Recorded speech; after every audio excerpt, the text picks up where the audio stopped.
I said it's clobbering time. So, I just saw Fantastic Four, First Steps. Been looking forward to this motion picture for quite a while. I mean, I still remember when they first announced this movie at Comic-Con, I think in 2019. I think I still remember where I was when I saw the news. And from that moment forward, I was very excited for what this movie could be. And all the promotion and trailers and the hints and the casting that we've gotten since then has only gotten me personally more excited for the film. Having seen the film, did my excitement pay off? Was I fulfilled? Yes, I think so. Look, I didn't do a review for Superman. I really wanted to beforehand, but I really wasn't. I love the, I love the movie. Wasn't really in the right headspace around that time, so I didn't do a review for it. Fantastic Four though, man, no spoilers in this video, but one of my favorite things, and this is at the start of the movie, we're immediately thrust into this world, this universe. It's not the main MCU's Earth, it's a different Earth, and we get like a little catch up on the Fantastic Four, what happened, what they've been up to. You know, this isn't an origin story, thank God, because I know me and a lot of other people are sick of that. Like, we're past the need for origin stories in superhero movies. Maybe not, you know, every superhero, but for like, you know, Fantastic Four, Spider-Man, Batman, Superman, stuff like that, we're good on the origin story, all right? We saw it. We're immediately thrust into this world, and I gotta say, the pacing in this movie, it just starts moving, and it pretty much keeps moving. That's a positive for me, but it's also a little bit of a negative, because I feel like for a lot of moments, we could have gotten a little bit of longer scenes with the characters, and you know, their feelings and their little side stories, and you know, maybe some longer scenes with the actual main Fantastic Four just, you know, shooting the shit and doing their thing. But it's not much of a detriment, because I feel like the scenes we did get like that, I mean, it kind of scratched the itch for me, but not fully. That's why I bring it up. There's still a good amount of that in this movie, so don't get it twisted. A lot of people were iffy about the castings, all right? Pedro Pascal, especially. A lot of people are like, well, Reed Richards, I don't see it. And when he was first casted, I was kind of like, or first casted is not a word. I was kind of like, all right, I can't really see it right now, but Pedro's a great actor, so, you know, I'm not gonna jump the gun, right? Now, after having seen the full film, the final product, if you will, I was really happy with how not just Pedro, but everyone in this cast portrayed their comic counterparts, you know? Obviously, Johnny and Ben are my favorites. I love their dynamic, and I love their dynamics. I love the dynamics with the whole team, you know, how they interacted. You really got a familial, I don't know what I'm trying to say, but you know, a familial atmosphere. You got that vibe between them.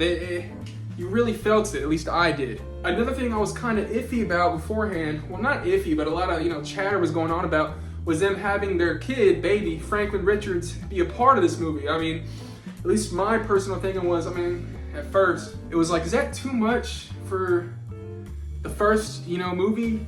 First installment in this new Fantastic Four franchise?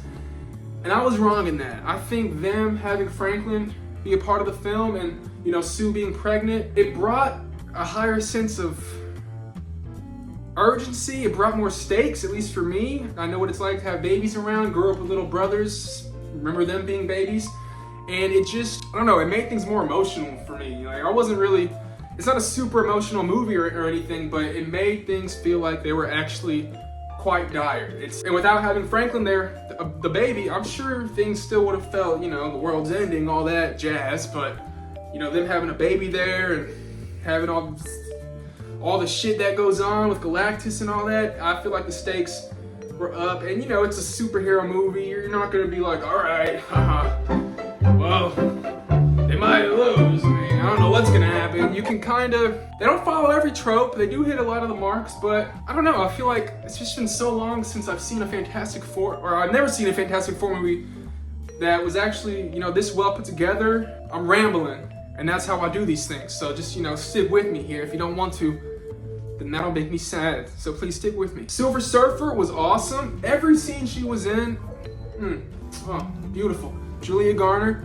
awesome. I loved her little back and forth with Johnny Storm throughout the movie. That was great. It brought a lot of laughs, at least to me. And some of those action sequences, some of those set pieces, one of them wasn't really shown in the trailers at all. I didn't see it coming around midway through the movie.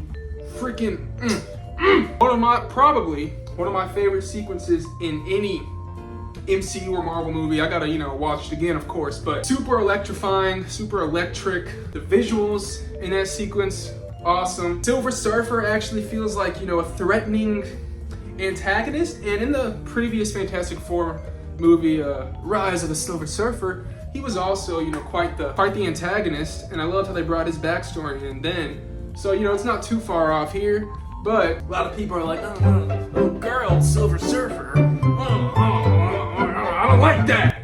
Like, she's not a freaking character in the comics. Like, do your research, fellas. And she was freaking awesome. Galactus, another thing back like Rise of the Silver Surfer, he was in that movie as well, but obviously that was some bullshit. That was a cloud, that wasn't even a character. Him in this movie, I feel like, we obviously knew he wasn't gonna get a super big amount of screen time, but for the time that he was on screen, you got that gravitas, you felt it. The way they shot him, the cinematography, I really enjoyed how he was photographed in this, them using miniatures, I heard behind the scenes, like make it feel more realistic and all that.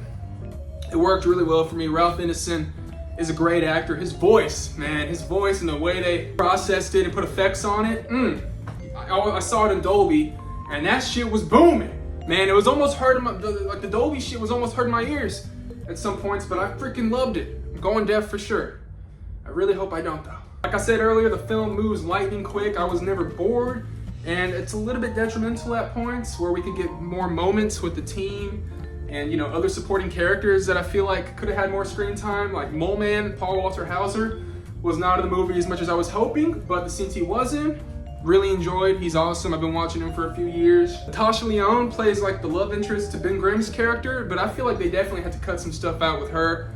She was barely in the movie, but the moments they did have I thought were really cool and really humanized Ben, and he's probably the main character I feel like could have been showcased on the side, without the rest of the team. But as you know, the main course of this film is the team, the Fantastic Four, and all of their moments together, any scene where they were just, sitting around or in a freaking spaceship or fighting or whatever, that was just beautiful to me. Yeah, I just really liked it. I think I like Superman a little more than this. Not that it's a competition, because I don't like to look at it like that. There's totally different movies trying to do totally different things. But Fantastic Four, I think, is a great installment to the Marvel Cinematic Universe. The post-credit scene, I don't know what that was. But the post-credit scene, man, got me quite excited. I'm not gonna say any more than that. I'm looking forward to the future of the MCU. I'm looking forward to seeing where the Fantastic Four go next, because this was just such a great time at the theater. No alcohol required. As Jeremy Johns says, no alcohol required. Nah, but seriously, if you're a fan of superhero movies, especially if you are already a fan of the Fantastic Four, I don't see how you don't enjoy this film. And if you didn't like it, well, that's what film is for. It's subjective.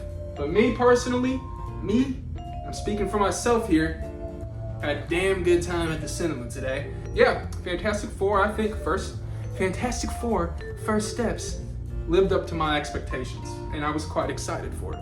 Not a perfect movie by any means, but a pretty darn fun comic book superhero film with some emotions to it. Not some, but some heart pulling, with some moments that really pulled on my heartstrings. And yeah, I recommend it. So, see you next time. Bye.